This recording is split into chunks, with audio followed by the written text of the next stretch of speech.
Jackson, everybody just wrote him off as a scrambler, a runner, and all that stuff, and he gets a kick out of reminding the assembled masses there that he hasn't thrown an interception, and he's doing pretty good for a guy who runs the ball. He says not bad for a running back. No, 63 out of 100, 863 yards, 7 touchdowns. Look at that, no interceptions.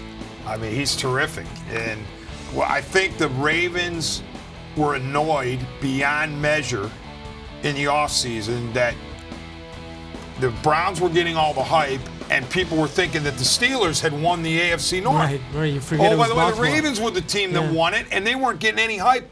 But now that the Browns are 1-2, and you could see that they're struggling, I don't know that it's all that worth it for the Ravens to whip themselves into a frenzy and say, look at this overhyped Browns team. Although we're hearing some guys like Earl Thomas making sure that the Ravens remember how hyped the Browns actually were. Mark Ingram, the Heisman Trophy winner from Alabama, having some fun in the first couple of games. 43 carries, 257 yards, 6 yards per carry, 5 touchdowns on the ground for Mark Ingram.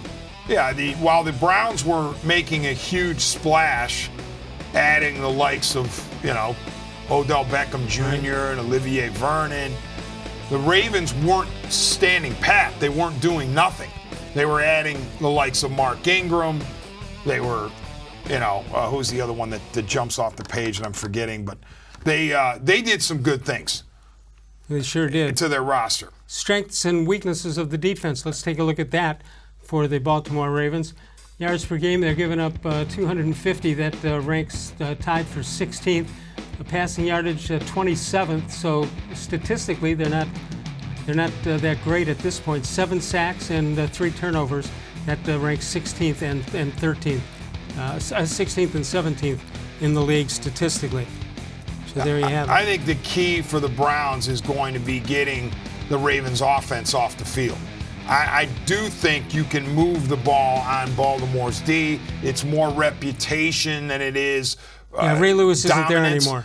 Right, and we saw that in recent years. But the key is getting the Ravens' offense off the field, and that is very difficult to do with Lamar Jackson and Ingram at the controls. You can explore your